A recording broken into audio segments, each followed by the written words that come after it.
A very good evening, ladies and gentlemen, and welcome to this 45th edition of the Together for Education webinars brought to you by Notebook. Months ago, when we started this initiative, the Together for Education series of webinars was meant to help educators navigate online learning better. Teachers had to quickly get used to a lot of online learning tools, and we felt that having a webinar platform will perhaps get them more used to the system. However, over the last few months, this has taken a life of its own. We are humbled, enthused by the kind of love and support we have seen from the entire education fraternity for this particular event. Week after week, we have gone from topics ranging from curricular to co-curricular to extracurricular. And today we look deep into the whole system of education, various facets of it, particularly the area that we are dealing with today. Today being the 10th of October, World Mental Health Day. We are going to talk about mental health in the purview of our education system. We shall have a look from the look of all the stakeholders, the teacher, the student, and the parents. Before we move on, I shall take this opportunity to tell you a little bit about Notebook. We at Notebook are an online education system where we use short, crisp videos to explain various topics from the school curriculum to our students. We at Notebook have become India's first after-school learning app. We say after-school learning app because this video can be used in two ways. The first, it helps the teachers. The teachers, whether they're taking a class online or offline, can use these videos to introduce a particular topic in a more visual way to their students. These short videos can be played at the beginning of a class or during a class to help illustrate the various concepts better. And the second way in which this is used is by the students themselves, who months later have to sit for an exam and to remember what the teacher had taught in class that day, or to revise a particular topic. They rely on these short videos that are accessible on their personal devices, be it a smartphone, a laptop, or whatever device they have access to. Every topic gets an interest builder, and then a few lesson videos, and finally a short recap and some question answers. I will show you a short clip, in fact, a series of short clips from the Notebook videos to help explain this system of segregating the topic into various portions better. We are aware now of the fatal consequences of climate change. If countries do not strictly adhere to the environmental policies around the world. The Swedish teenager Greta Thunberg has led the climate conversation relentlessly. She has initiated school strikes for climate change. The factory owners and managers preferred women and children workers because they could be subjugated better. They complained less about the terrible working conditions and accepted meager wages. The mortality of the workers was high. They expired with outbreaks of epidemics like cholera and typhoid. Most children did not cross the age of 5. Hello students. Welcome to our recap video on the Industrial Revolution. Industrialization first started in Britain or England and then spread to other countries of the world. The Agricultural Revolution, or the boom in agricultural production, was the precursor of the Industrial Revolution in England. Briefly discuss the growth of coal mining and iron industry in Britain in the wake of the Industrial Revolution. The new machineries, chiefly those powered by steam engines, needed huge supplies of coal. The demand for the coal in homes and factories led miners to dig deeper into the earth. So ladies and gentlemen, as you just saw, this is the way in which we at Notebook segregate the topic into various sections, which serve various needs that a student or a teacher might feel during the course of the academic year. Well, that being done, we shall now proceed to introduce our first speaker. Our first speaker today is Mr. Philip Burrett. Mr. Burrett retired as the Deputy Headmaster from the illustrious Doon School in Dehradun after 44 years of serving in education across various institutions. Mr. Burrett served the Doon School as Housemaster, Head of Department, Dean of Student Welfare, Dean of Activities, Deputy Headmaster, Second Master, and Acting Headmaster with great distinction. He also carried out a visioning exercise for the Doon School in the year 2011 through an in-depth study of a number of British public schools and various schools in the US. Mr. Burrett qualified as a leadership trainer at Wellington College, UK in the year 2000. He's also an athlete, an adventurer, a naturalist, and I must enviously say, the proud owner of a new motorcycle, showing what an adventurer he continues to be. Sir, privileged to have you with us. Over to you. Thank you so much, Bayo. Can you hear me? Yes, sir, loud and clear. Thank you very much, Bayo, for that introduction, and to Achin and the Notebook team in Calcutta, and also our esteemed panelists, especially Adriti, who I'm very happy is with us today, and of course our guests who've tuned in. It is a very interesting and thoughtful that Notebook have decided on such a relevant topic, which coincides with the World Mental Health Day. But even more significant this year, after the world has been locked down for almost 9 months due to the epidemic. And so many people have suffered with mental health issues. And we know that there's such a strong link that exists between lockdowns and depressions. Mental health is a condition that affects a person's thinking, behavior, and emotions, and well-being for a sustained length of time, which negatively impacts them. Mental health can affect one's physical health, relationships, and daily living. All of us are affected in some way or the other. None of us is ever spared. You know, we're all neurotic at some time or under some circumstances. Every country is equally affected, rich or poor. But great work is being done. And there's so much we can do to help to alleviate the pain of others. We are very conscious about our physical health, and we go to doctors and we visit chemists, we go to gyms, we go to our dentists and skin specialists. But when it comes to mental health, we retreat into our shells. And this, of course, I think is a lot due to the stigma attached to mental health issues. Also, it's hard to get good people and experts around. And also we feel that it will all pass if we don't do anything also. And it's not life-threatening.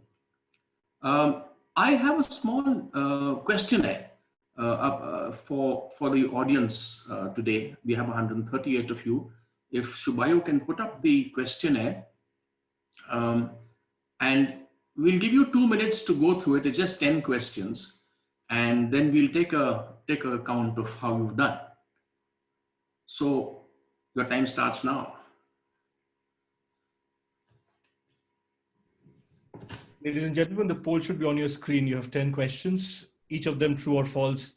If you could please choose your answers now.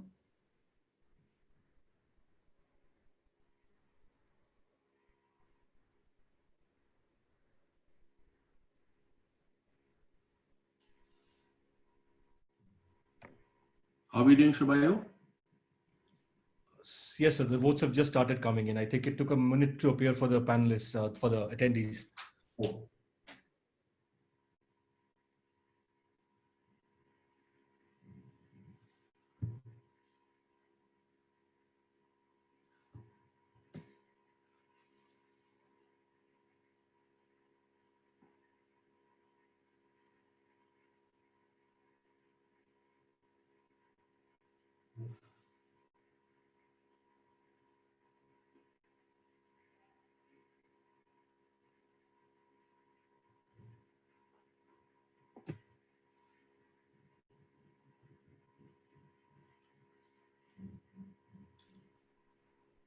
Should we call it today?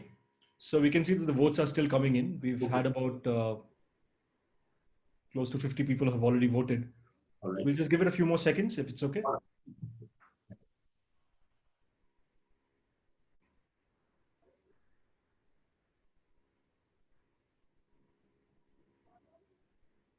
So I think we have a few votes. If you're okay, we shall close now. Yes, we'll close now. All right, sir. Thank you. So what does it look like? The scoring pattern. Oh, I So see. the results should be on the screen now. Okay. So, you know, if you look at what you all have scored, let me tell you before we start that the answers to all these questions is a no. And I can see, of course, in each question, especially the second one is much less false than true. So I'll take you through these questions. Mental health problems are uncommon? No, 1 in 4 people are affected. And currently over 450 million people are suffering. It is the leading cause of disability and ill health, even before COVID. The second question, panic attacks can be fatal? No, they can't be fatal, but they're extremely scary when you're faced with one, and we need to know how to handle it. Third, people with mental health issues cannot work. False, because they can work, but they suffer a lot at work. Fourth, mental health problems are a sign of weakness? Certainly not. In fact, my belief is that it's a sign of weakness not to seek help. It's not a sign of weakness. Just like having diabetes is not a sign of weakness. Fifth, only people with friends need a therapist. Absolutely wrong. Friends help, but it's important to see and seek professional help if you need it. Sixth, mental health problems are permanent? No, they're not a life sentence. They're hard to get rid of, but they can be handled. Seventh, addiction is a lack of willpower. Absolutely not. It's a problem of poor strategies, sometimes genetic causes, but it's not always a problem of willpower. Eighth, people with schizophrenia have a split personality. Certainly not. It is not a distorted thinking or perceptions problem or an emotion, language, sense of self problem. And it's certainly not the same as a dissociative identity disorder or what we call a multiple personality disorder. 9.1, eating disorders are especially affect women mostly. No, the men are equally affected by it. I don't know why people always look at women as the ones who want to diet and who suffer from bulimia or anorexia. Not true. And the last one, eating disorders are a lifestyle choice. No, they are serious mental health conditions and can be fatal at times.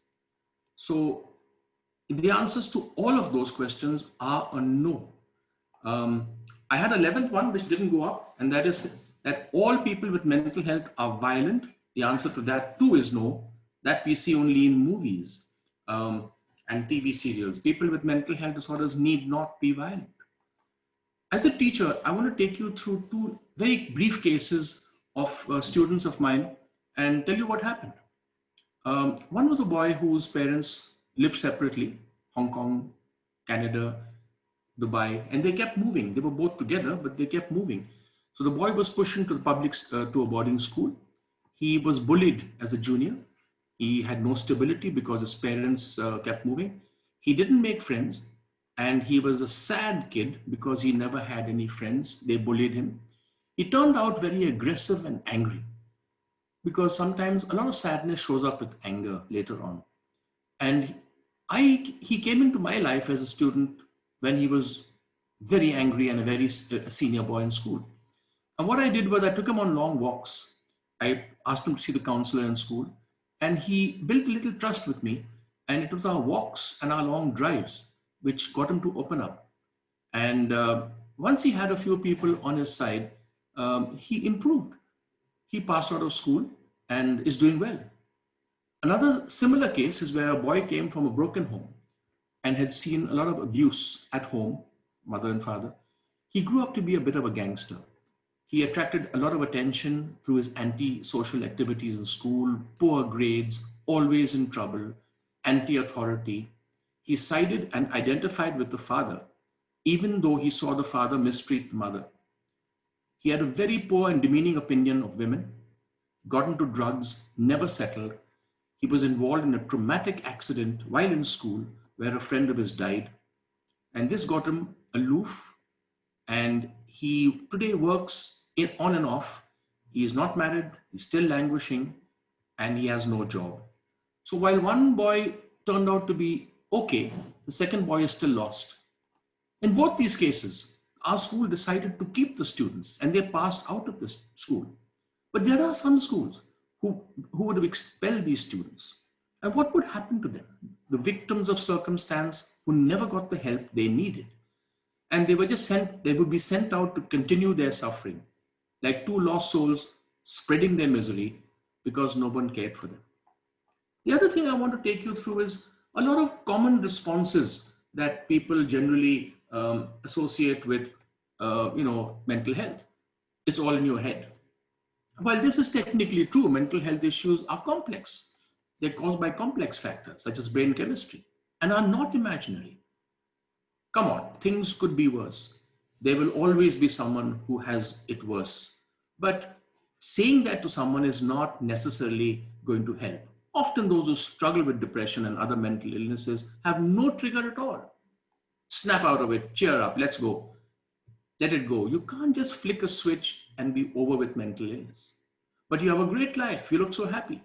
Many people hide their mental illness under the mask of happiness.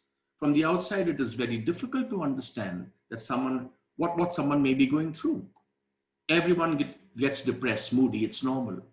While this may be true, that everyone does feel low sometimes and can be moody, this is not the same as suffering from mental illness. This too shall pass. While this is more reasonable than the rest, people suffering from severe mental illness can't be told that this too shall pass, as they often need more than just time to recover. Just be positive.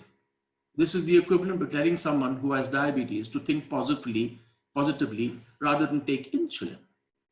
Suicide is so selfish. Suicide is a desperate act by someone who is in intense pain and wants their pain to stop. You're younger, you're stronger than this. Mental illness isn't caused because of weakness. People with mental illness may feel vulnerable or weak. And hearing this will not, help at all. If you don't think about it, you'll be fine. Ignoring the issues is not a permanent solution. I know exactly what you mean. I went through the same suffering. You do not know exactly what the other person means. You're invalidating the experience of the other person by comparing it to what you went through. This is not the right way. Have you ever tried medication or yoga or something else? Under no circumstances can we advise people to take medication. Yes, we might try yoga or other things. Are you okay? While this is very well intentioned, what use? And the use of this is very frustrating. And people will not have an answer to this. Calm down or chill down. Telling someone to calm down or chill has never actually made anyone well. And the last one, why are you so anxious? This is a very difficult question to answer. While at some points it may be easier to answer what may be stressing someone out, others will not have an idea of what stresses them out. Let me turn now to why we suffer from mental illness. Too many of our youth are in danger. And this is because we adults and the academic system that we put them through is, it causes too much stress in their lives. Stress of parental pressure, stress over jobs, academic expectations, low grades, lack of self-identity, isolation and no friends, peer pressure, body shaming, bullying, digital and otherwise, being abused physically and sexually when you're young. All these problems manifest in the use of drugs, alcohol, sexual promiscuity, eating disorders, aggression, and of course the gang culture, dysfunctional behavior, depressions, and suicides. I was looking at a list of 10 basic common mental health issues. Anxiety disorders like OCDs, obsessive compulsive neuroses, generalized anxiety disorders, panic attacks, social anxiety disorders. Second, personality disorders. Third, ADHD. 7 to 11% of the kids in the world suffer from this. Post-traumatic stress disorders. Think of the poor children in Syria, war-torn Afghanistan, or the flood or earthquake victims or assaulted women in India, and see what they go through. Depression. Men and women both suffer from depression. It manifests differently in men. Men usually see it as fatigue. Women manifest depression through sadness, worthlessness, shame. Bipolar and manic depressive problems, eating problems, OCD problems that I mentioned. Then there's the autistic spectrum area. And lastly, psychosis, the schizophrenia and other serious problems.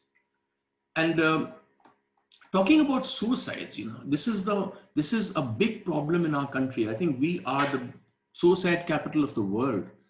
Suicides are not a mental health issue in itself, but a symptom of an underlying problem, basically depression. People in India are too fatalistic about suicides. They believe that, oh, they were going to die in any case. Why help them? Yet, research has shown that people who recover or are saved from killing themselves are most grateful that people have intervened. Talking to someone about a problem is half the cure, and yet people die. And this is not okay. We do need to do something about the 2.3 lakh people in India every year who commit suicides. 1 out of every 3 suicides in the world are Indians. This is a poor figure, considering that 1 out of 6 people in the world are Indian. Now, in the West, most suicides are of the older people. But in India, it is high between the ages of 18 and 38. It is the number 1 cause of women deaths in India, even greater than maternity deaths. It's the second most, second biggest cause of human deaths, male in India. Now, only 40% of the suicide deaths in India suffer from mental health. So it's not only a mental health issue, it's a society issue. Sometimes just going up to a suicidal person who you think was doing something wrong, who was on the verge of taking one's life, and saying, are you in trouble? Can I be of help? Can save a person. But you've got to be sensitive. You've got to be able to listen to children. You've got to be able to empathize. I won't go through some of the stuff I have here, but some of the checklists for mental illnesses, when you look at kids and see them sad, or suffer from extreme highs and lows, or suffer from anxiety, worry, or socially withdrawn, don't have friends, or suffer from eating disorders, psychosomatic illnesses, are very aggressive, abusive. These are little signs that we teachers can pick up all the time. You know, children who are not doing well in their studies, who are unkempt, who are tardy, who speak badly. What can we do about it as teachers? Well, prevention is better than cure, and otherwise we'll be firefighting all the time. The first thing a school can do is to build a well-trained team of teachers, counselors, special education teachers, peer mentor teams, the school doctor, the housemasters, the tutors, and the value education teachers. This team has to work together. Early intervention is very important. That is, teachers must keep their ears and eyes on the child to notice any strange or changed behavior. Like I said, falling grades, being unkempt, tardy, changes in friends' circle, being sleepy, aloof. Then there's primary prevention. That is, communicate with the children. We need to teach emotional regulation skills, relationship development. We need to work on developing an emotional vocabulary. We need to affirm the children. We need to build resilience. We need to develop hobbies and interests. We need to support systems and focus on building well-being. In the secondary prevention system, a knowledge of the preempting of any downward spiral of a child at risk is very important. We need to focus on these children without earmarking them. We need to help them join social clubs. We need to help them relate to other children. We need to make sure that their learning issues are not causing a hidden shame. We need to develop support groups, find circle time for children. We need to find time for walk-in dialogues. We also need to disseminate information amongst all the stakeholders like teachers and counselors so that all of us know what's happening. Otherwise, we're working in opposition with each other. And of course, there's a tertiary intervention. When a child has gone too far, we've got to seek higher and better and professional help. And today, many young people, let me tell you, who have had mental illness, or even those who have not, are aware of the problem. And they have set up suicide watches, drug-related support groups. A lot is happening in the world today. We've got to go and find them. Young people today are talking about depression. They are expressing themselves through published poetry, finding support groups. using the phone support systems. And I want to end with just putting up my last poster, which is about what I learned in school as against what I needed to know in school. On the left-hand side is what I learned in school. But on the right-hand side is a list of things that I wish I learned in school. And children won't appreciate this when they are 16, 17, 18.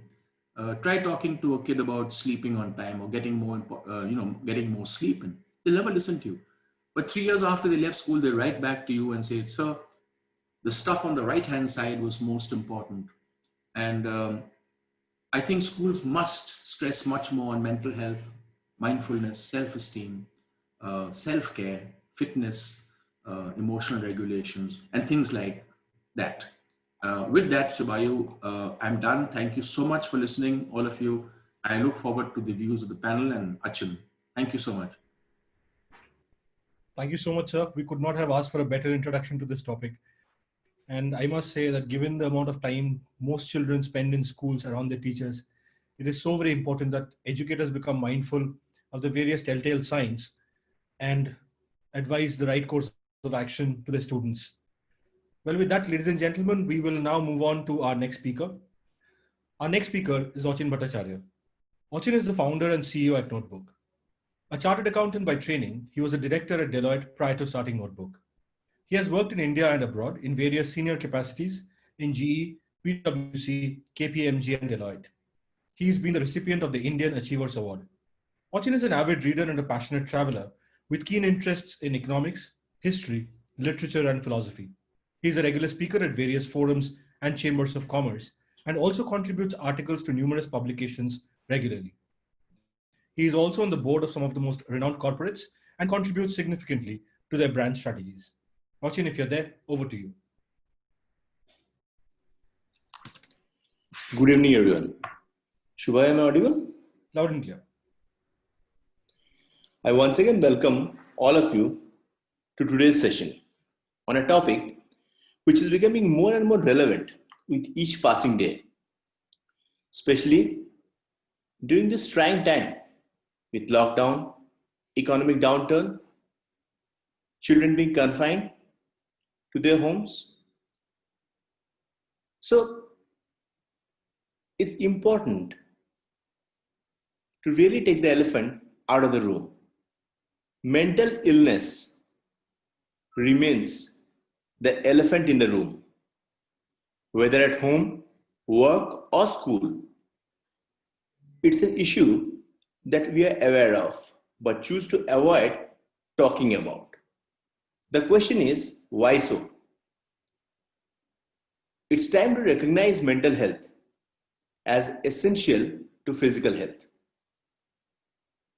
Issues like urban lifestyle, nuclear families, work-related stress have all contributed. According to World Health Organization, mental health is about being able to cope with the normal stresses of life, to work productively and fruitfully, and to be able to make a contribution to your community. Mental health includes our emotional, psychological, and social well-being. And let me state some facts to prove my point. To discuss the severity, the catastrophic impact, mental health, the difference in quality of medical care received by people with mental illness is one of the reasons why they live shorter lives than people without mental illness. So it's statistically proved that even in the best resourced countries in the world, in the so-called developed world, this life expectancy gap is as much as 20 years. So people who suffer from mental illness live a much shorter lives, and the gap is as much as 20 years. Needless to say, in the developing world, the gap is even larger. Now, mental illness can kill in more direct ways as well. The most obvious example that Barrett sir also discussed is suicide. No, suicide is at the top of the list of leading causes of death in young people in all countries in the world, including the poorest countries. The World Health Organization estimates that there are nearly 4 to 500 million people affected by mental illness. It's a huge number. In Europe, for instance, roughly 50% of affected people don't receive these interventions. So now we're discussing about the treatment gap.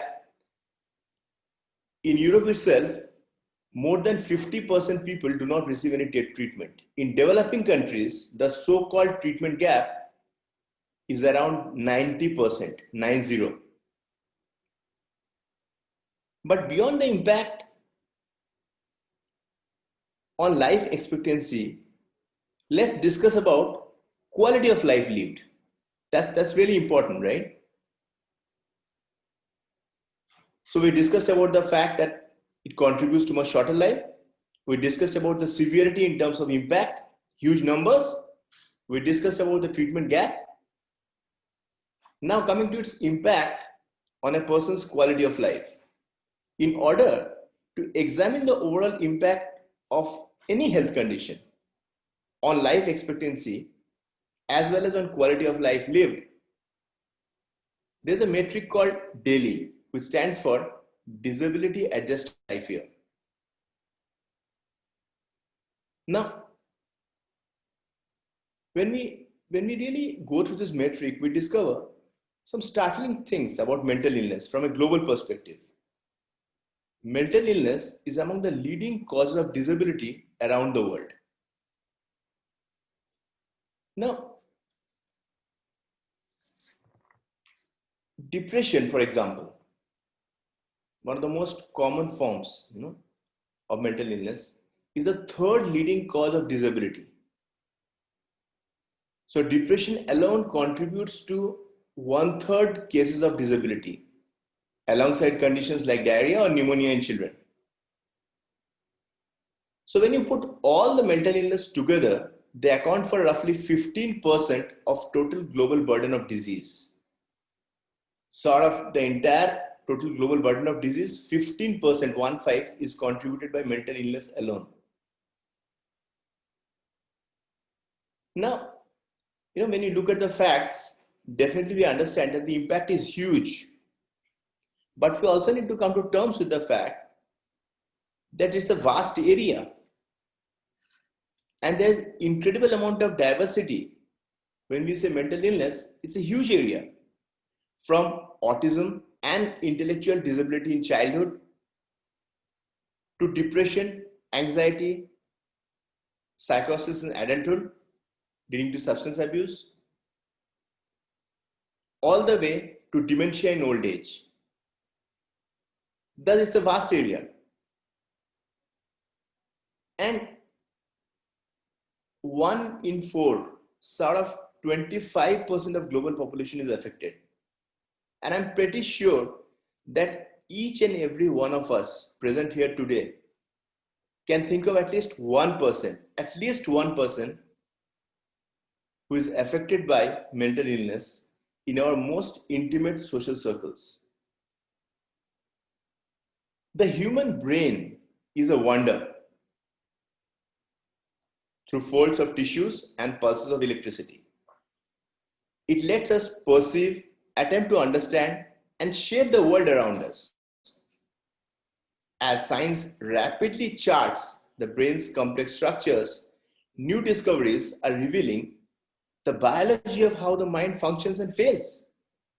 Now, given the centrality of the brain to human health, its malfunctions should be a priority and separated from stigma and treated on par with any other disease of the body. Now coming to the global cost, it's huge. And why so? The treatment of mental illness has long been held back by the sense that disorders of emotion, thinking, and behavior somehow lack legitimacy and instead reflect individual weakness or poor life choices. So this stigma, this element of shaming, labeling it as individual weakness or poor life choices, this is something which has really held back a lot of people from asking for help. Also, if you look at the commitment of society, I'll say it has been a very limited commitment. There has been a mismatch between the enormous impact of mental illness and addiction on public health and our society's limited commitment to addressing these problems. Now, I'll give you a few examples. Most emergency departments are ill-equipped to meet the needs of patients in the midst of mental health crisis. Now, coming to the next aspect, insurance. Really important, right? Most insurance plans view mental illness and addiction as exceptions to standard care, not part of it. Normally, they cannot refuse insurance cover only in cases where etiology or cause of physical illness is mental illness. For example, if anxiety and depression leads to hypertension, it has to be covered by the insurer. So thus, the insurer only chooses to cover, or is only forced to cover, rather I'll say, when mental illness leads to physical illness. Now, third, and this is really important, there has been an overall cultural shift towards compassion, no doubt about it, that the society and people's level of awareness has definitely gone up. But our society still tends to view the mentally ill and those with addiction as morally broken rather than as ill. This is what I was. So what happens is the element of morality comes in. Mental illness is often looked at as poor lifestyle choices, individual weakness, morally broken. But we need to accept the fact that these people are ill and this is just like any other physical illness. They need a help. They need a helping hand. Now again, coming to inequality in healthcare. Individuals suffering from serious mental illness, I mean those who really need care, have been isolated and cared for outside of traditional healthcare, as in asylums in the past. Thus, mental health care was separated for and far from equal to traditional healthcare. Now, in US alone, now this is really shocking, I'll tell you. In US alone, every week, 2 to 3 people die from being physically restrained. Now, why they are being physically restrained? Because of mental illness. So they are looked at as dangers. So they are looked at as, dangerous elements. So they can either cause harm to themselves or to the society. So by physically restraining them, tying them down to their beds, every week 2 to 3 people in US alone, they die. Now that's shocking, right? That's shocking in civilized world. Now, it's really important to integrate mental health care into traditional healthcare. Advances emerging from unlocking the brain's physiology and biochemistry are coming at a time when mental health care is being integrated into traditional healthcare. The potential has never been greater, right? Awareness levels are definitely going up to finally bring psychiatry quite literally under the same roof as rest of the medicine. So this is not only important for treatment, this is also important for a seismic shift in terms of attitude of the civil society. Now again, let's discuss about Africa, for instance. So I'll tell you that globally 75% of all mental illness can be found in low-income countries. So definitely there's a correlation, right? As we see here, low socioeconomic status, on top of that mental illness, unemployment. Thus 75% of all cases are being found in low-income countries. Now yet, for instance, in Africa, as we were discussing, most African governments invest less than 1% of their healthcare budget in mental health, less than 1%. And there is a severe shortage of psychiatrists in Africa. For instance, in Nigeria, estimates are that there are around only 200 psychiatrists in a country of almost 200 million. Only 200 psychiatrists. In Zimbabwe, for example, there are just about a dozen psychiatrists. And obviously, most of them live and work in Harare city, leaving only one or two to address the mental health care needs of more than 9 million people living in the countryside. Thus, in all of Africa, 90% of people lack access to treatment. As a result, they suffer in solitude, silenced by stigma. Now that's another huge issue, right? Asking for help. So this very notion of masculinity, the very notion that, macho African man, and the very notion that anything with regard to mental illness being associated or being labeled as, especially in traditional societies, as being insane, as being mad.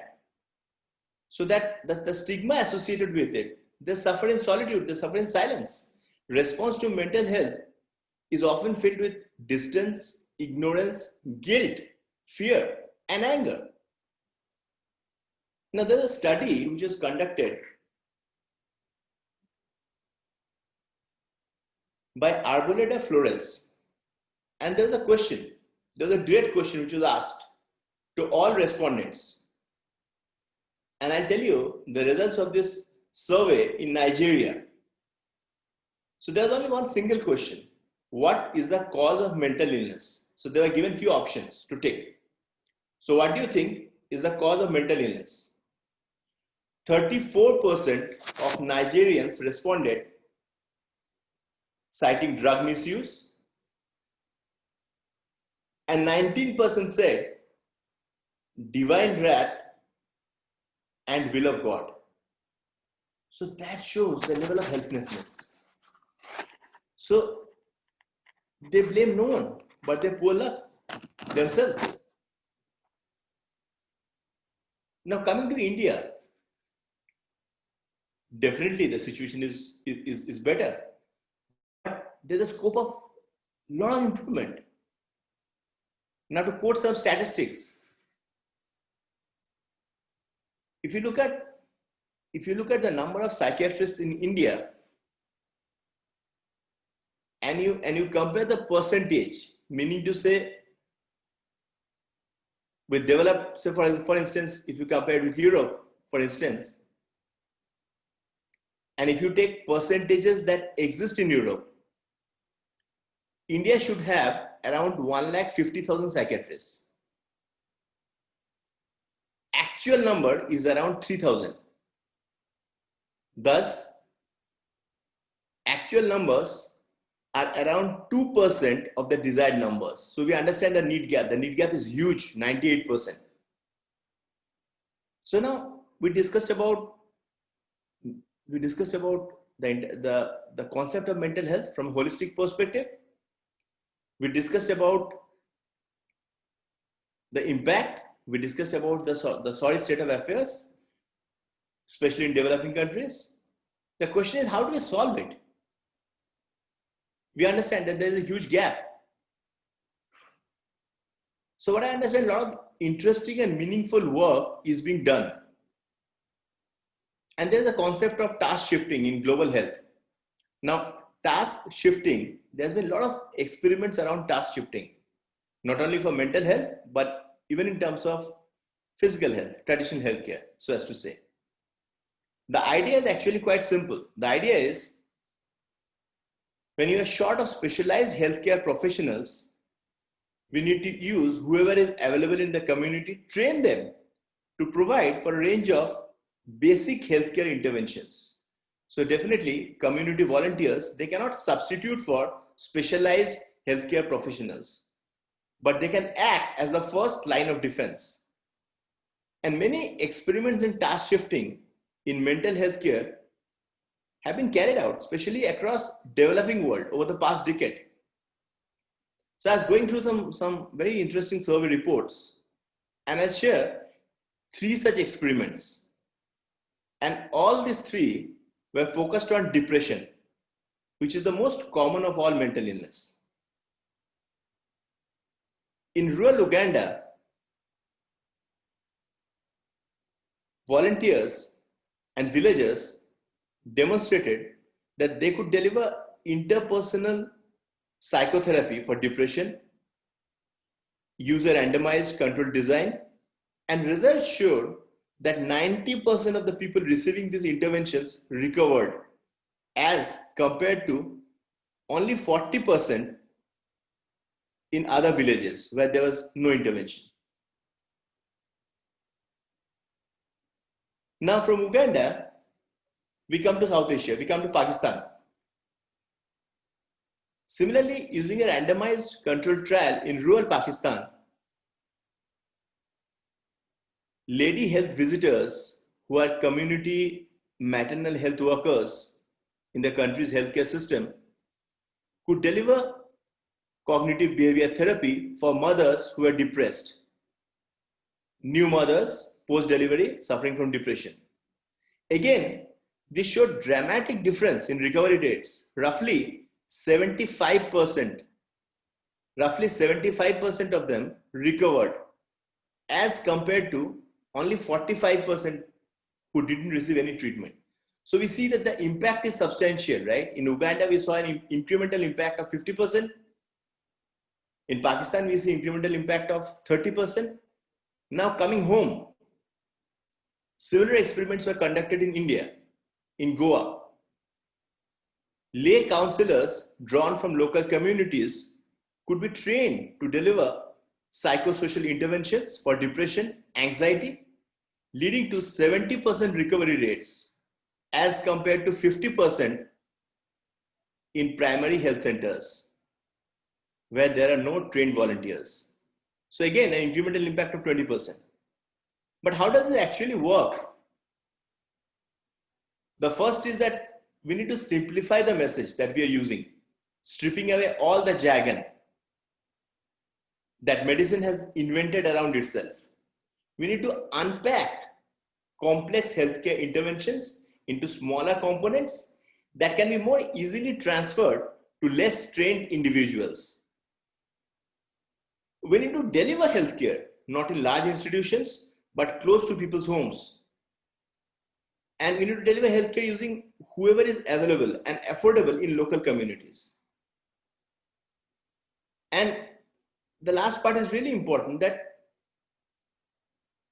available specialists need to perform roles such as training and supervision.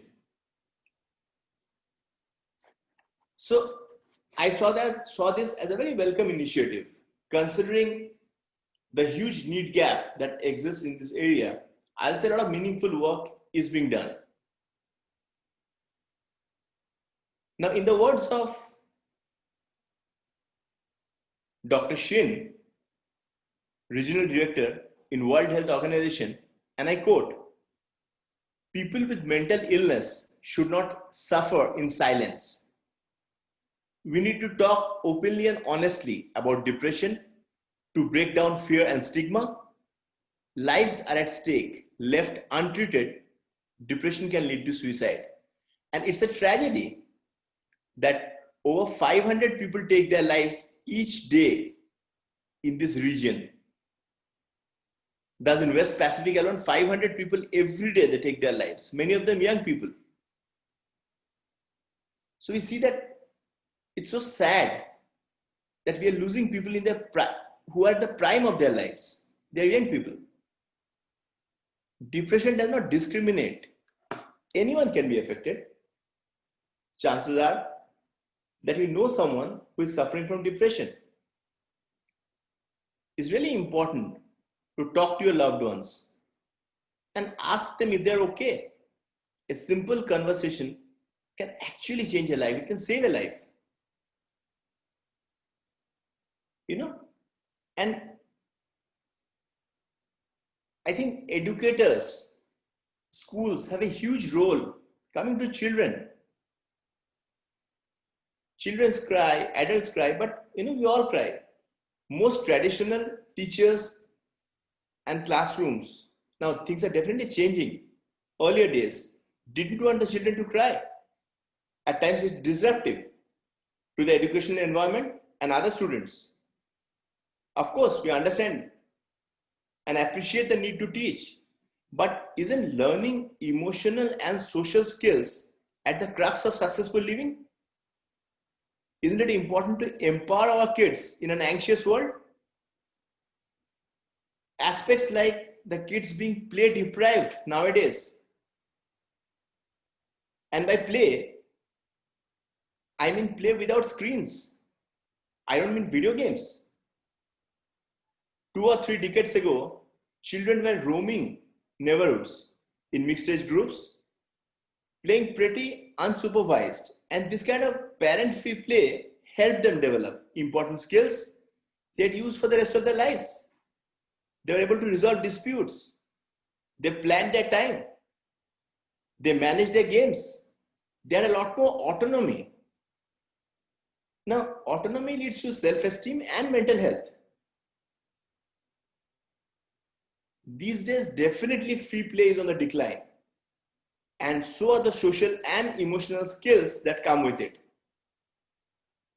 Part of the problem is parents who worry that unsupervised play is just too risky. But the risk is part of the point for kids to have falls and scrapes and tumbles and discover that they're okay. They can survive being hurt.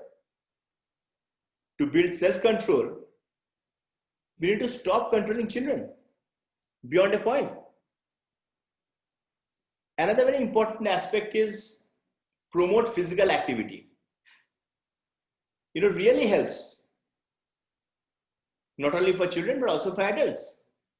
Any kind of physical activity, research proves that any kind of physical activity is one of the best ways to improve mental health.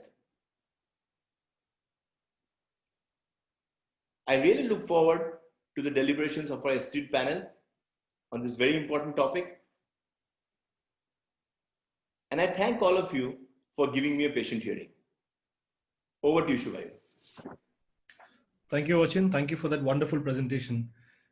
I guess it is this kind of globally researched, well thought out deliberations that have kept people coming back to our webinars week after week.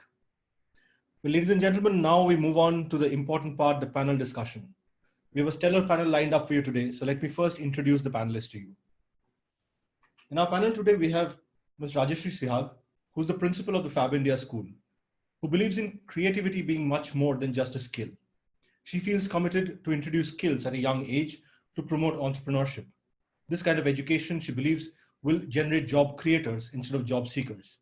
She loves to inspire, engage, and encourage students by divulging creative thinking and problem-solving abilities to bring out the best learning in and out of the classrooms. She obtained her master's degree in English and psychology after finishing her undergraduate work in physical education, her specialization being swimming, and began her career at the American Embassy School in New Delhi. She went on to work as an educator at schools like Mayo College Girls School Ajmer, Pathways World School Gurgaon, and the Indian High School Dubai. Her motto is collaborative school environment, creating successful teachers and students by partnering with parents and the community to enrich the experience of learning.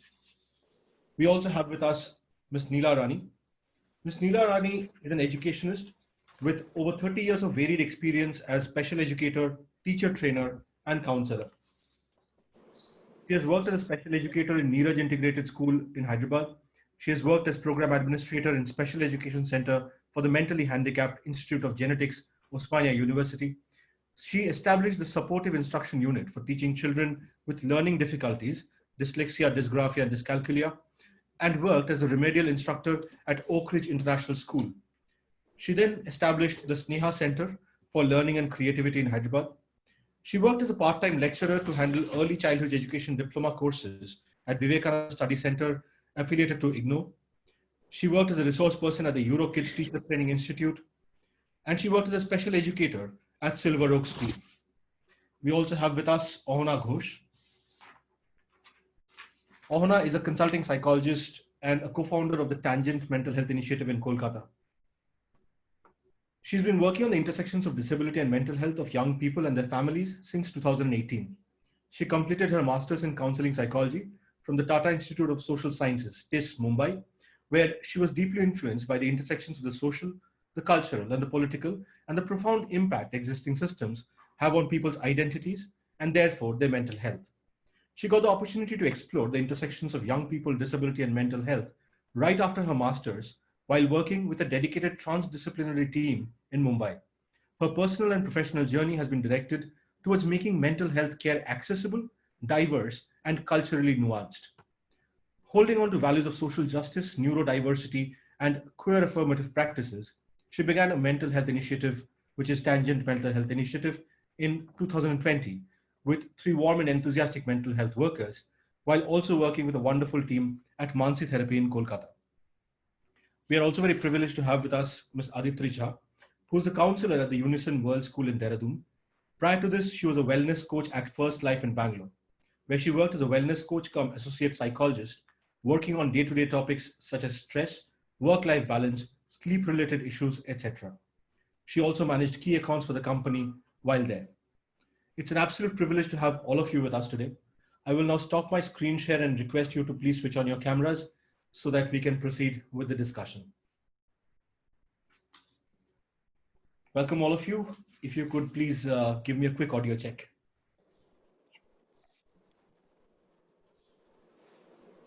Am I audible? Yes, you are. Thank you. Am I audible? Yes, you are. There's a slight echo. Aditri ma'am, if you could please unmute yourself, that would help. Am I audible? Yeah, perfect. Thank you. Thank you all of you so much. My first question for this, before I come to my questions, I would like to go on the table once, get your initial thoughts, your opening remarks about the topic we have at hand today. I know all of you have extensive experience in this particular field. So if you could please tell us a little bit in a few short minutes before we go on to the questions. Ms. Yag, if we should start with you. Okay, great. Hi, good evening, everyone. And thank you for having me over. And while I was listening to the two speakers, my thoughts were running around. And the thoughts that were coming to me were only about children, because we deal with children most of the times, and of course the teaching faculty. But when I was thinking about the children, the only thought that was coming to me was in these 6 months since the kids have been home, we as educators, as principals, we have probably been thinking only about academics, that our classes should go on, that the syllabus should go on, children should join the class. But I think the most missing part was we were not talking to them enough to know how they were feeling. And today being the World Mental Health Day, I feel a little sad that we did not address this quite early, though never too late. And I'm hopeful that as principals we'll definitely be able to take this very seriously, because it is a very pressing concern. And not only since the pandemic, but it has been there since long, which probably has not been addressed the way it should have been. Thank you so much, ma'am. Ms. Rani, if you could come to you, your opening thoughts about the topic at hand today. Ma'am, you're on mute.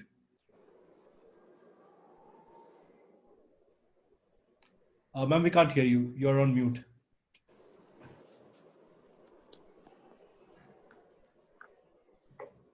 Yeah. Good evening, everyone. I'm so happy to be here, and I'm representing Global Ed School, and which believes in mental health. I'm so lucky. I'm thinking now because we've started our mental health awareness programs from the month of July, and we have ended in September. And every day, our school heads, they go on talking to the children and they go on inquiry. And we have started this program, and we have done from class 1 to class 10 section wise with 25 children in each class, and such a coincidence. And today, like we have taken children from our school for a big webinar conducted by Expressions India, and they are closely associated with CBSE, and our 10 children have become peer educators, adolescent peer educators. I'm so happily announcing that I'm really proud to be. And before, like, just let me talk a little about, because like I am associated with the school, and I always have connections with the parents and the teachers. That is all. And each and every child is addressed in the school. And though we have got online classes, but we ask the children to switch on the webcams and we go on watching them. And if the child is absent, we make calls and talk to them. Not only this, everywhere where we go, we are child-centered. So always we are taking care of mental health of the children. That is the one which is making difference in our way of educating the children in our school. Thank you so much. Ma'am. Absolutely heartening to hear that. Achin was just talking about task shifting. Looks like that has already started in your school. Ahona, if you could come to you next. Your opening thoughts. Yeah, I think I think similar to how everyone must be feeling, that I'm so very happy to be in this space with everybody and sort of co-thinking all of this together and envisioning what mental health care can look like in the context of schools and the context of education. And also, I think, similarly, when I was listening to the speakers, there were also so many thoughts going through my mind. I think the most prominent one that I can think of right now is that, especially when we think about statistics, when we think about numbers, how does that translate into, what it means in terms of taking stock of what people are experiencing on a daily basis.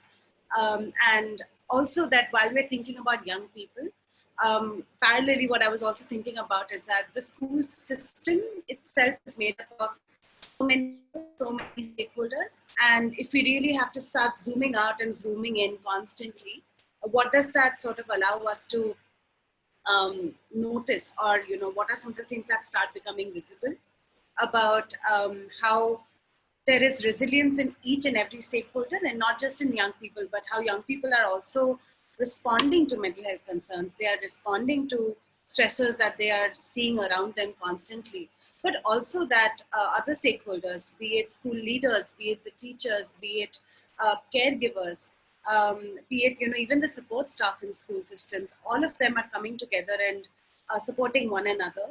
I think hearing Neela ma'am speak meant so much, because to me, those little things make a lot of difference. And I'm wondering that what have been some of the ways in which the school systems have perhaps been acting as communities and extending support for one another, and what that can mean in terms of task shifting, as Achin sir had mentioned, that what does that mean in terms of how we can respond to this care gap in a meaningful manner. So yeah, I think a lot of thoughts in my mind, and I'm very, very excited for this conversation. Thank you. We must be doing something right if you have a lot of thoughts in your mind. That's the whole idea behind the exercise. Yeah, exactly. So, Aditri ma'am, sorry. Go ahead. Yeah. All right, Aditri ma'am, if you could come to you next for your opening remarks. Hi, good evening. I really enjoyed the whatever was spoken about by the previous speakers before me. And it was so well researched, whether it was Mr. Bhattacharya or whether it was Mr. Barrett talking about his experience and then coming back and relating to the whole topic. Well, for me, I feel if we are to actually talk about mental health and awareness about mental health, we need to start very small, which is just start with normalizing the concept in itself, because there's so much taboo attached to it that we don't even want to acknowledge it for ourselves, forget going out and actually seeking help from another person, whether a family member or a professional. So this is something which I try and do at the school I work at, which is that try and normalize the concept so that it is for every child to just actually go up and check in with the counselor or check in with any trusted adult in their life that, you know what, I'm not doing okay, or this is what I'm going through. And this is not just for children. I feel if we're talking about a school, then it's every stakeholder that needs to look after their mental well-being. If our teachers are happy and healthy, then that will percolate into the system. So we need to look after each other as a whole system, and that will really help address Wonderful. it. Thank you so much to all of you. I have a few set questions, but it's an open panel discussion. Feel free to jump in as and when you want to add. Sehag ma'am, my first question is to you, because you have directly worked with the children for the last 6 months. What do you think has been the most remarked impacts on their mental health in these last 6 months of lockdown, studying from home, studying online, etc.? See, what I noticed, there were two things which the kids are missing. Studies have been happening, I believe, in most of the schools, in whatever limitations and with whatever number of lessons or curriculum. The two things which have been missing are the sports and the interactions that the kids have always had with their friends, with their teachers, with their seniors, with their juniors. And those two things have not been able to handle in this time. So these two things are actually, I realized, these were the two things which were actually kids coming to school for, not for studying. So when these two things were not available, they have been fidgety, they have been probably rude with their parents, they have not been very happy. The faces that we used to see in the school are the faces which are quite dull now. They're all the time looking for a vent when the school is going to open, when they can come back. So that's the major thing that I saw, which is impacting everything. If I have been able to answer to your question. Yeah, absolutely. I would come to Ahona here, being the consulting psychologist that you are. The behavior that ma'am just spoke about. Yeah. Right? We have this interesting dichotomy here that we have said that 21st century brought more mental health problems because students or kids had limited time with extended family. Now here was a case of isolation from friends in school, but absolutely unending time with family. Yeah. And yet there's so much of mental health issues that are coming to the fore. What's your take on this? Interestingly, I'm actually thinking about, I think it also comes from just growing up, reading a lot of works of, literary works of authors who have perhaps articulated their experiences better than I can ever do it. So interestingly, I'm getting reminded of something that I read once in a piece of work written by Rabindranath Tagore, where he was describing his own life and he was talking about his childhood. And I remember he had used this specific phrase where he said, also to put things into context, that he would have a teacher come to his house and educate him. And, but he still used to describe that as, I'll use the Bengali phrase here, which is Doshta Chata Andaman, and which literally translates into, it felt like prison to him. It felt like jail to him.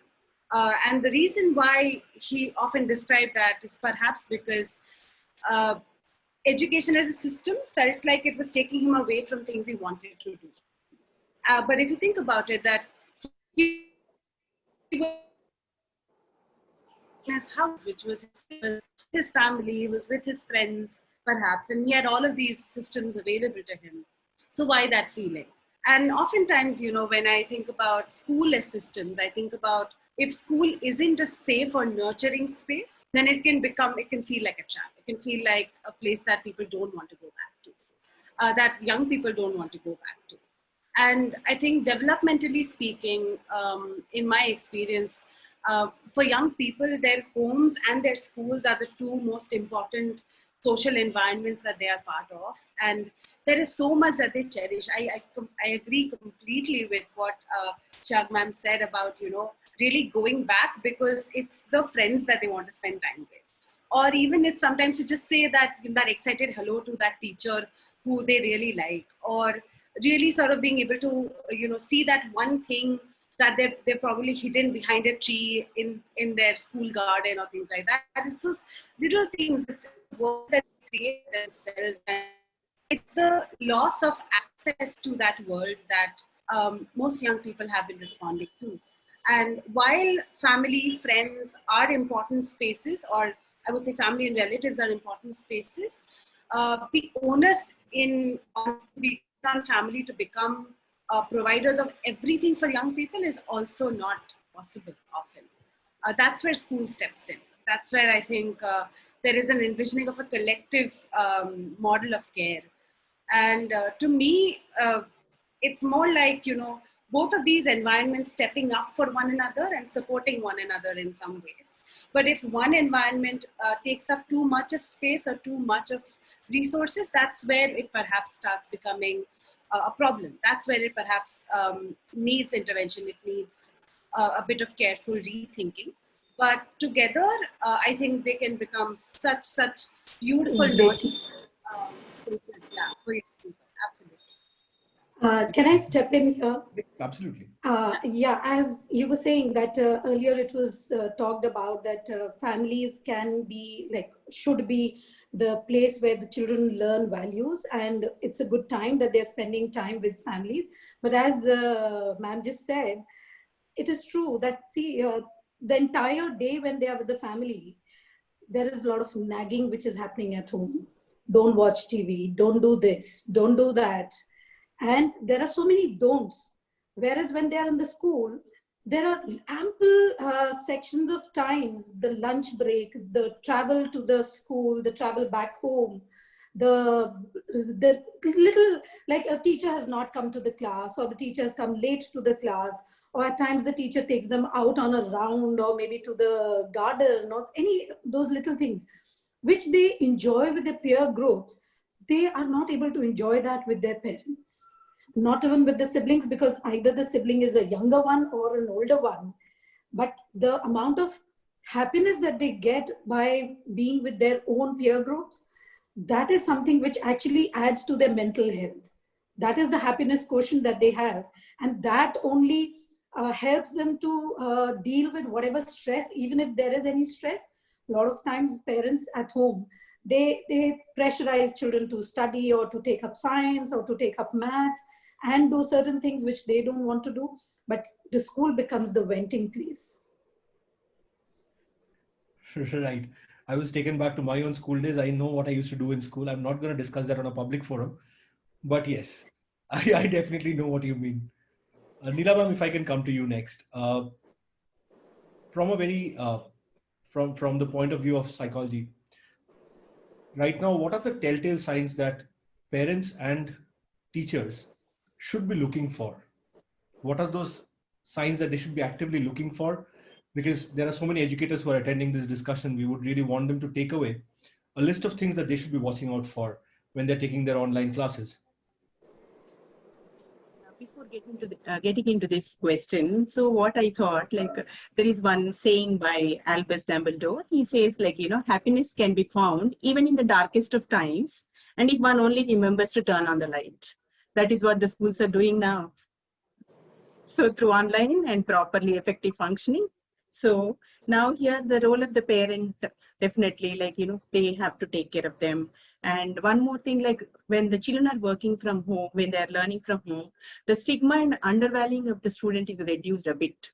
Because now, when we think of elite schools, the parents understand, the school authorities understand. When it comes to rural areas and the underprivileged communities where there are running schools, definitely there is a stigma attached to this. So whereas when they're functioning from home, this is little less. And even at home also, as Mr. Sachin pointed out, mental illness is considered the elephant in the room. So that's happening. So here, like parents need to communicate with their child, and they should be aware, and they should find out what's happening. Is the child happy? Are they connecting? And one thing I want to say, both the parents are working. So at home, so child is given a gadget there. He has to work on his online lessons and all that. But how much time they can spend? Still, but the parents are really coming out and they're trying to. And one advice is that they need to see the physical needs and at the same time mental, like emotional needs of the children, especially when the child is easy hydrated, like all the time drinking water in between. That also leads to a lot of problems because continuously they're sitting in front of the screens. And are they giving balanced diet to the children? And are they identifying? There are certain signs, especially like when the child loses interest and he doesn't want to study, and some children are not attending online classes. So they need to see why is it happening? As ma'am has pointed out, they're missing that school environment. So that is what they need to compensate. And one more thing, and there is one more thing, like, monkey see and monkey see. We have got one. It's a saying refers to the learning of a process, without an understanding. So once the children witness, as it was pointed out, when they see in the marital discord in the house or any other problems or related to finances or illness, they should not be discussed in front of the children, especially at this time, because they are there 24 hours at home. So that is the advice I give the parents. So they need to have their own time. As teachers always, they have to be coordinating with the parents.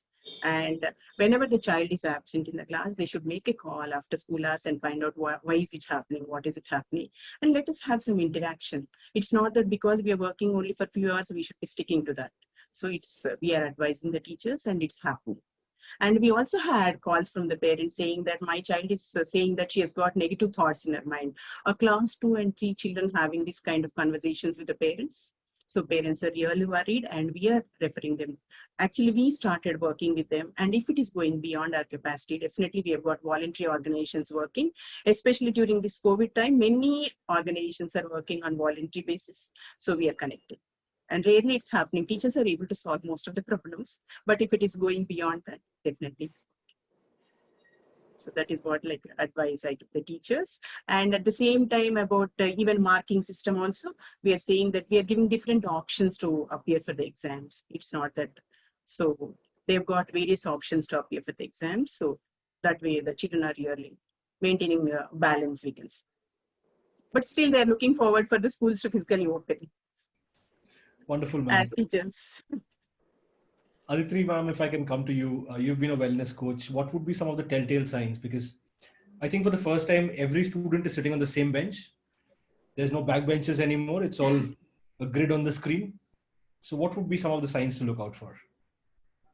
Well, the concern is that we can't actually physically pick up on those signs because when they are not in front of us and they're away from us. So we need to get to know and involve ourselves more in our children's lives. So we need to first also speak with the different stakeholders, whether the family or the peer group. Something a little off the topic that comes to mind is that we need to also, be abreast with what they're reading, what are the kind of movies and TV shows they're watching. That helps us understand what is their understanding of, their life, or what are the things that they want, or these are things they enjoy. Maybe you can actually read certain blogs that the children write, or if they're open to sharing. A lot of the girls in school, and I come from a space of a boarding school, so the children are in school for the larger part of the year for us, and this is a very different situation for them, because for these children, home has just been a vacation. It has never been anything other than vacation. So now that our boarding school girls are back home, they're also, they're dealing with the structure of the school, they're dealing with the structure of the home, it's also trying to cope with many things they're trying to balance. So we need to be very aware of, because also there are very, I'm guessing, issues like the children not switching on the camera, so you can't even pick up on those points. But I guess, interaction with the child, academic, yes, but also off class interaction. They talk, they all want to just speak and they want to be heard. So they want to do that. And especially adolescents, if you just provide them a patient, non-judgmental listening ear, they they just want to talk. So you'll get to know a lot about them if we just listen, we observe, we get to know them, we just talk. If I bring up even like a very basic topic like sleep or just anything, and they can actually steer the session around, because they will pick, tell you, they'll be like, okay, no, today can we talk about this, because this is what we want to address. And so, it's just very simple. And then they talk about why they're not being able to sleep. Maybe someone will say that, oh, it's just I'm busy on the phone. No, it's something else, assignments keeping busy. So I guess just involving ourselves, communicating with our children more will help us pick up on these. Only if we know what our child is like in a certain, in a normal setting, will we know if he or she has deviated from that. Only then can we pick up on the signs that, okay, this is different from what the child is like. So I guess just knowing our children better and involving ourselves. Right. Thank you so much for that. Ona, if I can come to you next. We said we will look at it from every stakeholder's perspective. Yeah. Most of the people who are attending these are teachers, right? Yeah. How do teachers ensure that they are in the best of mental health at this time? I'll tell you where I'm coming from. A lot of these teachers are married to people who are not teachers, who have undergone salary cuts or might have even lost their jobs. A lot of people are senior educators or school administrators who are today managing schools where parents have turned up and said, I will not pay your fees. And they have a management to answer to. There are teachers who have had to take salary cuts themselves or have not been paid for months. These are real issues that have come to the fore during this time. And as a teacher, I'm guessing, while it's very important to be concerned about the mental health of the child, but as Aditi ma'am said a little while back, if the teachers are in the best mental frame themselves, they can perhaps ensure that best for their kids. I think this has been something that I think as a system we've been responding to, but that is something that isn't enough, that isn't spoken of enough. But I think what comes to mind when I think about this is that I keep going back to thinking about systems again and again, and keep going back to thinking about what are some of these ideas that perhaps interact with one another that gives rise to problems. I'm thinking about how there's a certain belief that I've developed over the years where I keep thinking about how every time we notice mental health distress, every time we notice signs of somebody responding to distress, that is actually a telltale indicator of systems that are failing. And when I say systems, I mean that it could be the idea of productivity. So it could be a system such as capitalism. It could be a system such as systems of culture that culture brings in, that this is how, or these are some of the roles that you are meant to deliver, and the rigidity of those roles is what is failing people, because it's not allowing people to hold on to their sense of being. And I think taking stock of all of those things, what is important to acknowledge is, or what has become increasingly important to acknowledge is that educators in the last 6-7 months have been simultaneously sort of with identities as teachers and educators, but also their identities outside of their roles as educators. And that balancing act has gotten trickier and trickier with time. So to kind of envision a model of care that, also takes into consideration that educators are also taken care of. And I think beautifully what Aditi said is that we need interventions that are systemic, because if our educators are healthy and happy, then that will automatically percolate into the classrooms. And the way it will happen is it has to be through access to care. It has to be through the idea that for educators to know that they can reach out for care. For educators who are experiencing salary cuts, for educators who may have had members in their family lose their jobs in the past 6 months, for educators who also have young people in the house, or who have elderly people in the house who they're taking care of and nurturing, it also means that it's dropping down on the resources that they have available to, say, for example, plan their lessons, to be able to deliver a curriculum, to actually really go up and attend webinars on how to do technology assisted, like how to facilitate classrooms online. for them to also be able to schedule calls. Maybe they want to, they really intend to make calls to their students and speak to them to know how they're doing. But it's difficult for them to make time during the week because they're responding to 6-7 different things simultaneously. So I think the need of the hour is definitely for educators to be aware of the resources they have available. It's okay for them to draw that boundary to know what's possible and what is not. And drawing that boundary without letting it affect their sense of self, without it affecting their sense of whether or not they're doing a good job. And I think that's also where it's important to call out voices of capitalism or productivity that keeps rewarding people for letting go of work-life boundaries, that rewards people for working late nights, not sleeping enough, not having access to leisure enough.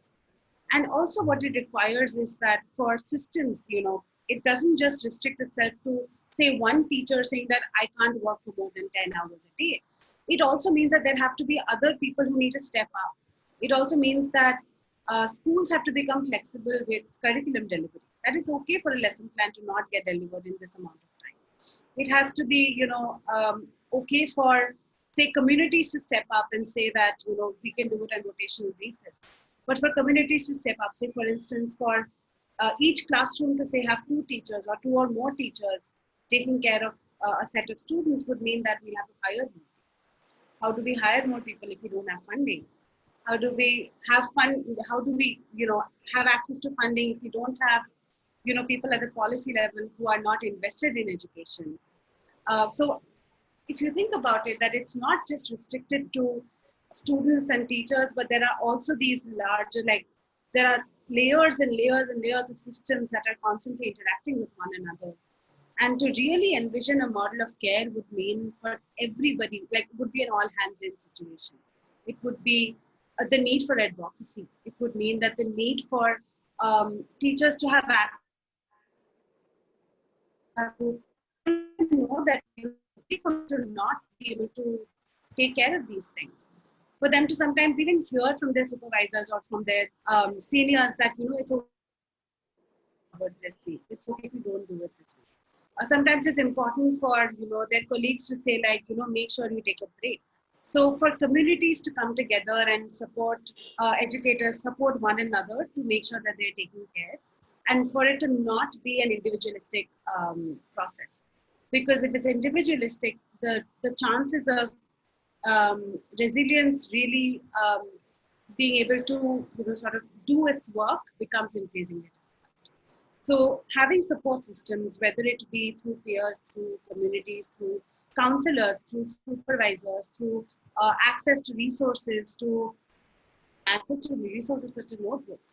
For them to have a space that, you don't have to contact me for a follow-up. If there's certain concepts that you find difficult, you can always go to this space and that's where you'll get your answers. That means a lot because that's how they're saving time that they can devote to something else. So, it's a complex issue. It is definitely complex. And I think the first step is to acknowledge that complexity and not try to reduce it to a very simplistic understanding of, teachers should practice self-care. Because what is self-care if self-care comes at a hefty price? And what is self-care if we don't have access to, or if you're made to feel guilty for negotiating care for us?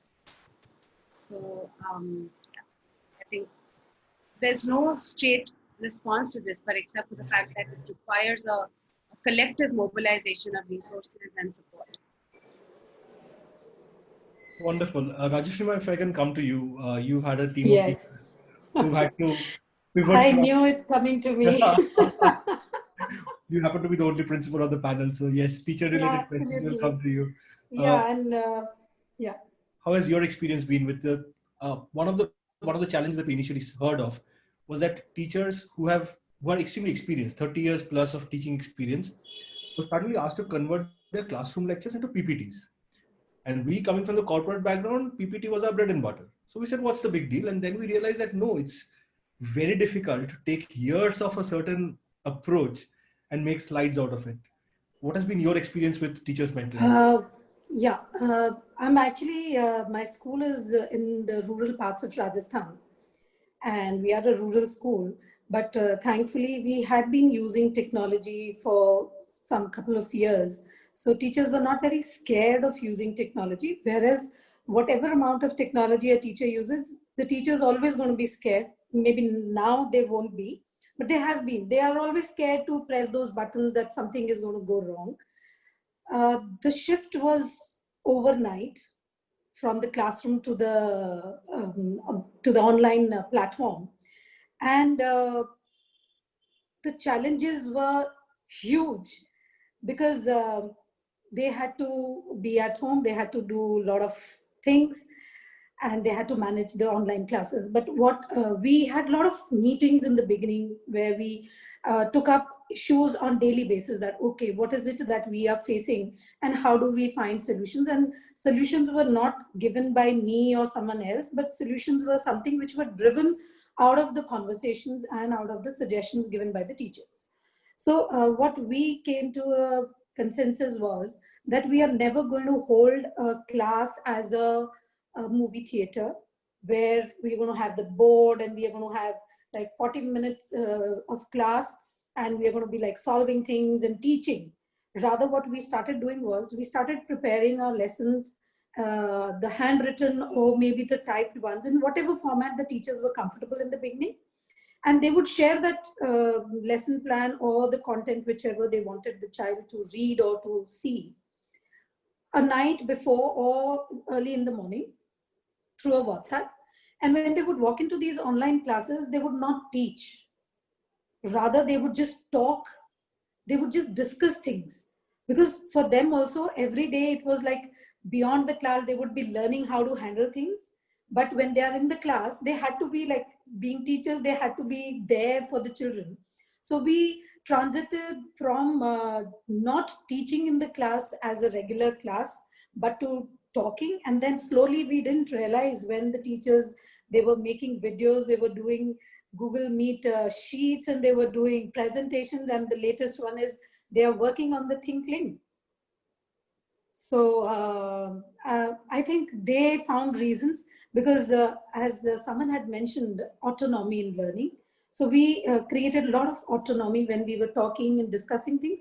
Everything was left to the teachers. I would just suggest that there is something like this which we can do, but only if you're comfortable. So they would come up and they would find ways to learn it. And we had our technology team. We had 2 people who would like in the afternoons would train us that how we can use a Google Meet or how we can make those slides. So I think now we feel that we were never in that space. Wonderful, ma'am. Wonderful to hear about this phenomenal transformation story. Neela, ma'am, if I can come to you, you also are attached to your school. What about your teachers? That, like what I say, group dynamics has improved a lot, and especially like, you know, when we have teachers, 2 teachers in the class, 1 teacher. So if the teacher has any problem with her technology, immediately next teacher would step in there without even.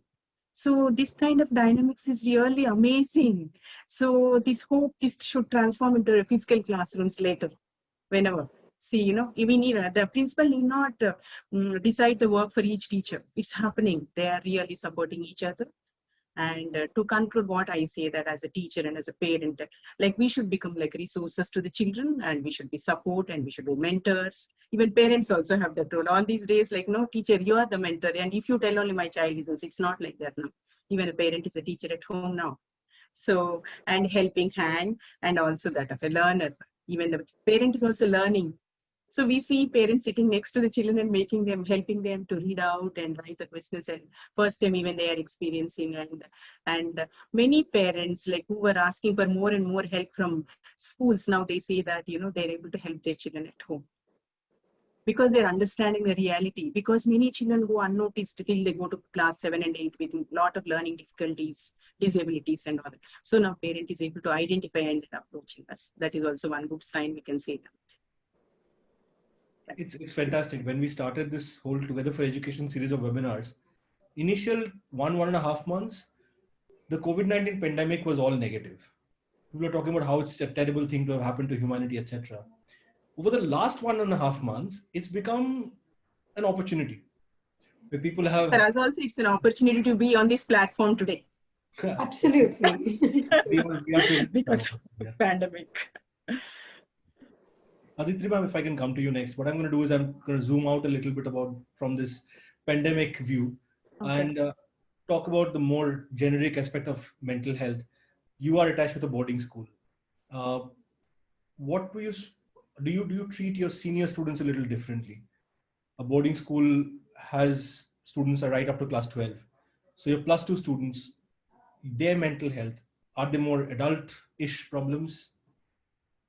Well, we treat each child differently, and adding to the grade factor, yes, of course, we treat it's customized to each grade, each child, each need accordingly.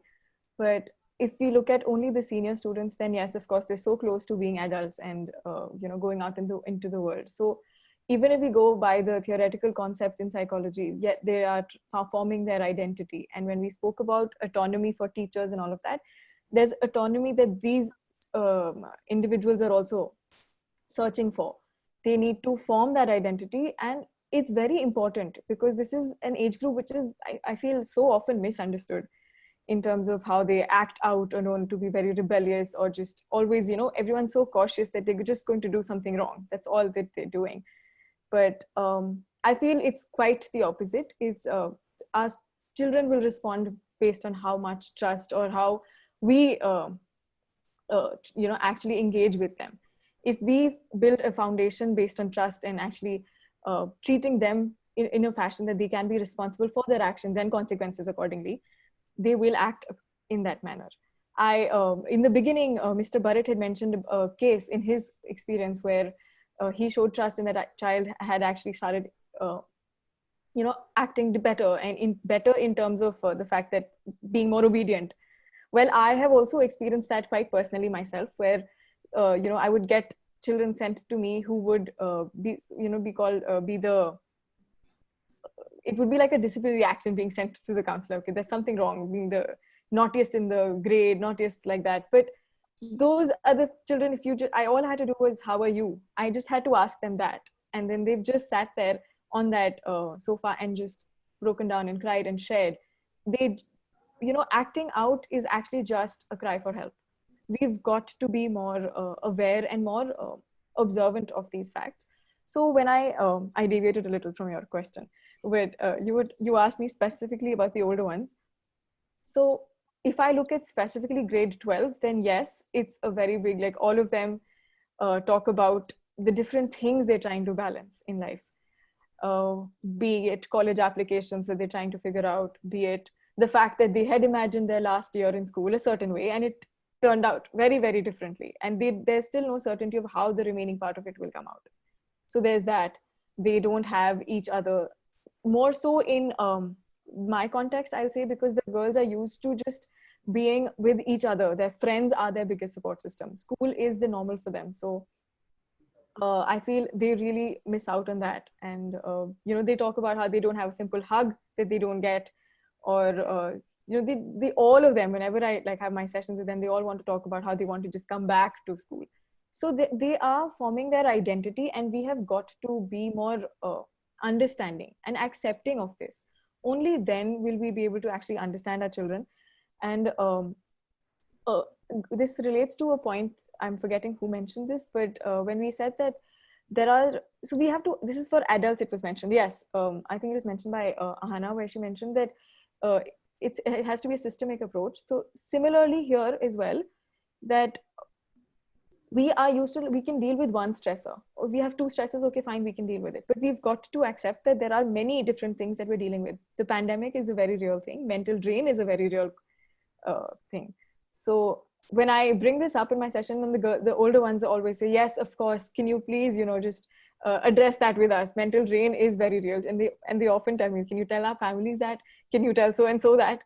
So it's also helping the older ones adjust with a lot of different things. I feel we don't give them enough,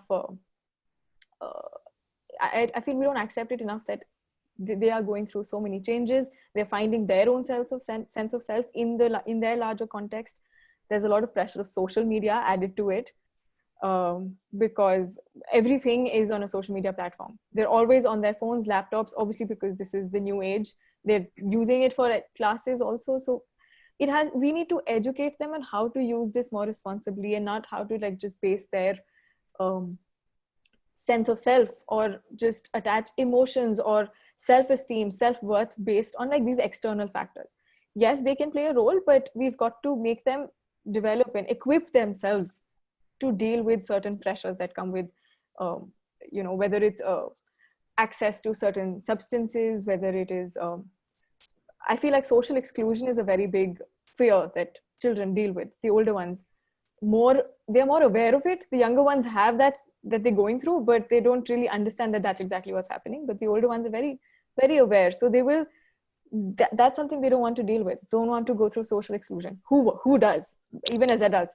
So, well, that's something that they will try and avoid, whether it means fitting in, whether it means being a certain way on social media. Like there are times when I hear students say, ma'am, I've just switched off all my social media handles.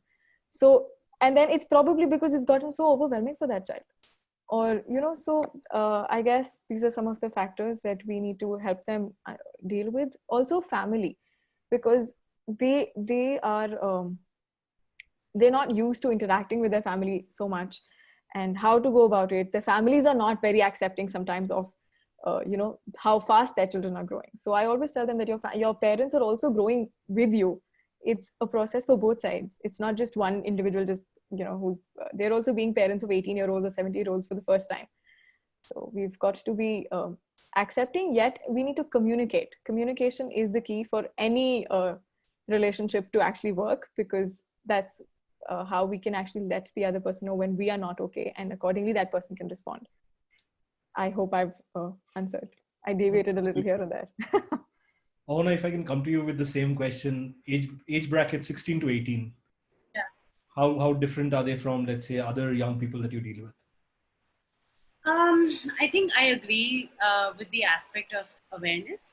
I think there's an aspect of language that I definitely noticed, that when they're 16 or 18, there's a different kind of language that they use to talk about their experiences. When they're younger, most of their language is through bodily gestures or expressions or something of the sort. So I think what I often find is that young people have a kind of insider wisdom that gives them a sense of knowing that they know what they want. Like oftentimes I think all of us, if you think about all of us, there is a kind of expertise, a unique kind of expertise that we bring to our own lives, because we know our lives better than anybody else. But what often happens is that 16 to 18 is also an age where we are also expected to make a lot of critical decisions about our lives. We are definitely sort of grappling with what identity we resonate with and what we want to gravitate towards.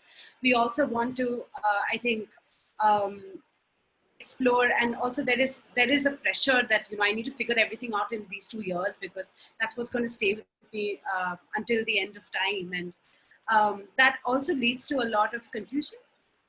Also, I think from a neurobiological point of view, this is when our brains are sort of pruning themselves, which means that whatever connections are formed up until that point, your adolescent years is where they're sort of sedimenting, and they're sort of that's where they're getting concretized. So it's quite confusing at that point in time, that experience itself. But that is when we are expected to really be at the top of our game. We are expected to be at the peak in terms of academics, co-curriculars, extracurriculars, and all of them, right? So I think what I've really sort of picked up on from young people is that if in some ways the therapeutic space, or if you can build a safe space that is able to mute the voices of chaos and just give them a space to be able to articulate what is it that they really want for themselves, that can cause a paradigm shift, or that can really sort of help us to nurture what would be the best ways forward for them. For me, one of my most important learnings have also been that I have begun to unlearn that I am not an expert in that interaction. I am not all-knowing. I have to take on a stance when I ask them that, what is it that you want, or what is it that is important to you? It also means that I have to unlearn some discourses that I have, that 16 to 18-year-olds must think like this, talk like this, do that. It means that I have to undo a lot of those things, unlearn a lot of those things, and be open to the fact that their idea of what's best for them can be different from mine. But different doesn't necessarily mean that it's wrong. Different doesn't necessarily mean that it's unhelpful or that it's maladaptive. That those are labels that are created by systems that we're part of. But as young people, they have a sense of knowing that is theirs, and they have the right to also hold on to what's theirs. Hope becomes a very, very important conversation there. That even when they're experiencing hopelessness, a question I end up asking is, what does that tell me about what you value in life? Or what does that tell me about what being hopeful actually means to you? Like, how do you know you're feeling hopeless? Because the absence of hope, for them to even acknowledge that, means that they know what being hopeful means to them, or what being hopeful feels like, what it looks like. So being able to add language to that and sort of scaffold that sense of autonomy is what I think is the most influential I can be in that space or in that interaction. The rest is definitely led by them as young people. Wonderful. Rajyasree ma'am, I have one question that is now, just because you said you're from a rural school. I don't know if this has changed a lot, but while growing up for us, there was a certain amount of elitism that was associated with mental health issues, particularly identifying them. Only the biggest or the richest schools had counselors, right? Now there's a lot more awareness. There's a lot more compassion that has grown across society. You being in a rural school, have you seen that change firsthand? Not really. Still, like, it is a taboo. And what I have always felt, I don't know if I had read it somewhere or I had heard someone say that, and I truly believe in that every educator is a counselor. And every educator, because if we rush all the kids, because some point of the time, every kid goes through some sort of, if we say stress or unhappiness, or is feeling low, or most of the times the child is actually just identified as some troublemaker and is sent to the counselor by the teacher. So if the counselor has to deal with whatever number of children are there in the school, the counselor also will need a lot of help. So I've always believed that each teacher is a counselor. And if each teacher can spend some 5 to 10 minutes in the class just to talk, and just to instead of talk, let them talk, a lot of issues are resolved at that very level. But yes, the elitist of the schools, they have counselors, but rural schools, they still don't have counselors, because it is still considered as if there is some problem with me if I'm being sent to the counselor. And but on the other hand, what I have noticed in the rural area, these kind of problems are a little lesser as compared to the city schools. It can be a very strong family bonding, because here both the parents are not working. Only the father is working. Very rarely it is that both the parents are working. And if the mother is at home all the time, the child has a support system all the time. Plus, the kids in the rural area, they do a lot of household work. I have kids who go back home, who do jhadu pocha, who do cooking, who do buffalo ka doodh nikalne wala kaam. So I noticed when these kids have been doing so many things, they actually overcome whatever the stress we talk about. Because when you're actually idle and you don't have anything much to do, that's when you keep thinking on those certain things which bring stress to you. But the kids in the rural area, I have noticed, very rarely that is there. But if it is there, in my own school personally, I try to address them. We, in these online sessions, once in a week, we have these gupshup sessions where we don't study, we don't do anything, and those group sessions are basically with me. So they just come online and they can talk anything that they want to talk. And those are the times when the only thing that I've heard majorly is we want to play with our friends. We want to spend some time with our friends. So somehow I feel the rural area kids are quite in good health, mental good health, because they do a lot of physical work. And I have heard Mr. Barrett talk a lot about it, and I've also read it myself, that some sort of physical activity actually keeps us away from a lot of stresses. I hope I've been able to answer your question, because I also went all over the place explaining something which you had asked me. No, ma'am, this was wonderful. I think it's about time that we draw to a close. My last request to all of you, we'll go around the table again for the closing statements, because we have so many people who are watching who are either teachers or parents themselves. If you could leave them with just 2 takeaways per speaker, that would be great for them to go back with. Rajeshri ma'am, we'll start with you. Okay, my take is talk to people, stay connected, friends, family, or anyone where you can just vent out yourself. Do some physical activity. It can be anything. It can be gardening, it can be running, it can be drawing, painting. Do something. Thank you. And take care of yourself. Thank you so much, ma'am. Neela ma'am, if we can come to you next.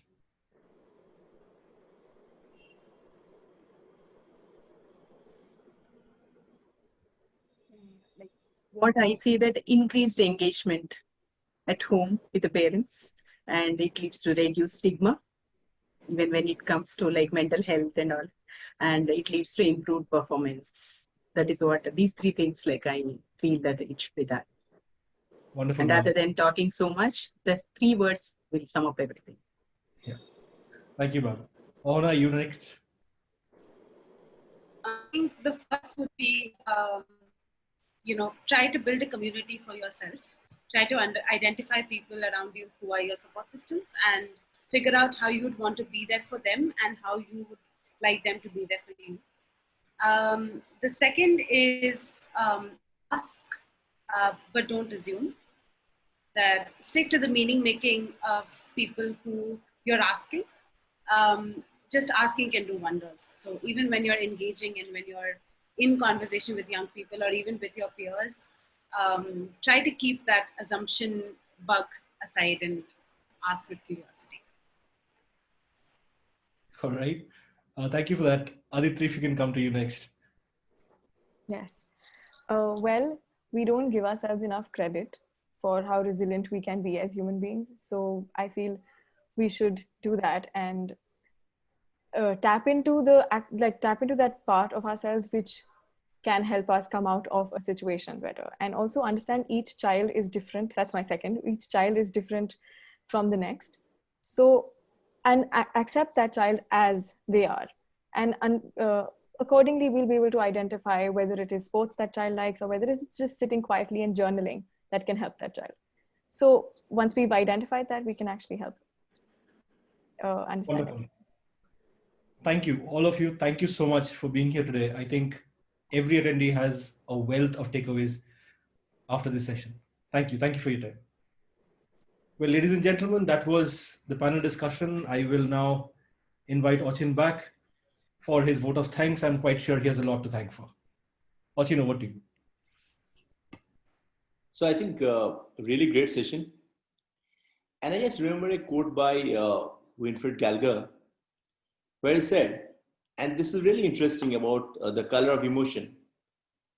Anyone who has ever felt blue, seen red, blacked out, or turned green knows we are prone to make emotional associations with different shades. And I believe this to be true. The connection between colors and feelings is probably the most simple and profound. I would suggest even more powerful for young children without the words to convey their feelings. As we were discussing about children, interestingly enough, color has been used medicinally since as far as back from the time of Egyptians and Chinese. Ask anyone how they feel watching a sunset, rainbow, or snowstorm. It sets a mood. Can children express their initial feelings via color? Yes, there is a color feeling connected with preschool aged children. Red is mad, blue is sad, yellow is happy, and green is glad. By entering a child's emotional world, can you assist them in identifying feelings, connecting them to colors, and teaching tools of emotional regulation? Such tools may be drawing out feelings, playing out problems, or taking them through in order to exit stuck negative emotions. Another very important aspect we discussed, very briefly touched upon, is about parenting our parents. There's a very good book that I have read, Parenting Our Parents by Jane Wolfe. It was a personal tale of millions of men and women in their 40s, 50s, and 60s who thought they had finished parenting, but have been drawn back in time to care for their own elderly parents and other family members. Now, during this epidemic, and this is one key to solving this, in our homes and nation, we need to re-examine the way we think about aging and family roles. And despite the fact that needs and limitations of our aging parents are often greater than those of our children, in many cases, we haven't yet seen it as our role. So I think two very interesting aspects. And we really had a great insightful discussion. And I was listening very carefully to the panel, Ms. Rajeshri Shihag, Ms. Neela Rani, Aditri, and Ahona. I think really great discussion we had with some very interesting practical insights. Very meaningful and engaging indeed. And I'm sure that